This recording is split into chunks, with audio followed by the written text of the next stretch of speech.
అందరికీ నమస్తే అండి। ఈ వీడియో వచ్చేసి చట్నీ రెసిపీ। ఇది ఇడ్లీ దోశ దేంతో తిన్నా చాలా బాగుంటుంది। ఈ చట్నీ ప్రిపేర్ చేసుకోవడానికి స్టవ్ పైన గిన్నె పెట్టేసి ఒక 3 టేబుల్ స్పూన్ల నూనె వేడి చేయాలి। కావాలంటే నూనె కొంచెం తగ్గించొచ్చు।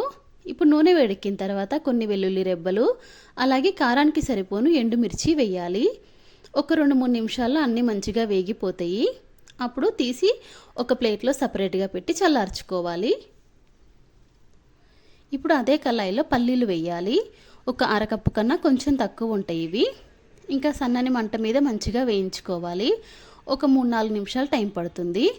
పల్లీలు ఆల్మోస్ట్ వేగిన తర్వాత పచ్చి కొబ్బరి కొంచెం వేసి 1 నిమిషం పాటు వేయించాలి। పచ్చి కొబ్బరి వేయించకపోయినా పర్వాలేదు, అలాగే స్కిప్ చేయొచ్చు ఒకవేళ ఇష్టం లేకపోతే। ఇంకా వాటిని కూడా ఒక ప్లేట్లోకి తీసుకొని చల్లార్చుకోవాలి। ఇప్పుడు అదే కళాయిలో టమాటా ముక్కలు వేయాలి।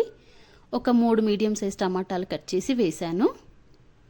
దాంట్లో కొంచెం ఉప్పు వేసేసి మంచిగా కలిపి ఒక 3-4 నిమిషాలు టైం పడుతుంది ఈ టమాటా ఉడకడానికి। మూత పెట్టి ఉడికించాలి।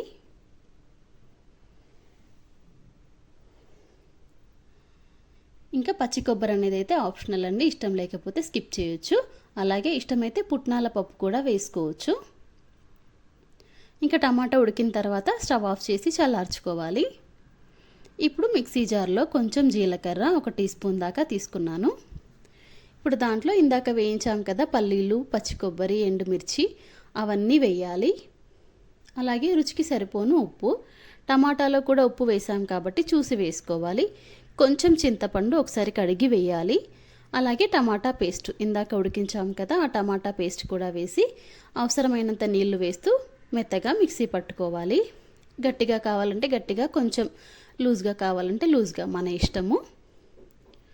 ఇప్పుడైతే పోపు పెట్టుకోవాలి। ఒక చిన్న పోపు గిన్నె పెట్టేసుకొని 1 టేబుల్ స్పూన్ నూనె వేసి నూనె వేడెక్కిన తర్వాత ఒక 1/2 టీ స్పూన్ ఆవాలు, 1/2 టీ స్పూన్ జీలకర్ర, కొంచెం కరివేపాకు అయితే వేసాను। మీకు కావాలంటే పచ్చిశనగపప్పు, మినప్పప్పు లాంటివి కూడా వేసుకోవచ్చు తాలింపులో। అంతే అండి, ఇంకా ఈ పోపుని చట్నీలో వేసామంటే చట్నీ అయితే రెడీ అయిపోతుంది। చాలా బాగుంటుందండి। మనం ఎక్కువగా పచ్చిమిర్చి, పల్లీలు అలా చేసుకుంటాం కదా, ఒకసారి ఇలా ట్రై చేసి చూడండి, టేస్ట్ అయితే చాలా బాగుంటుంది। ఈ వీడియో నచ్చితే ప్లీజ్ లైక్ చేయండి, ప్లీజ్ సబ్స్క్రైబ్ చేసుకోండి। Thanks for watching.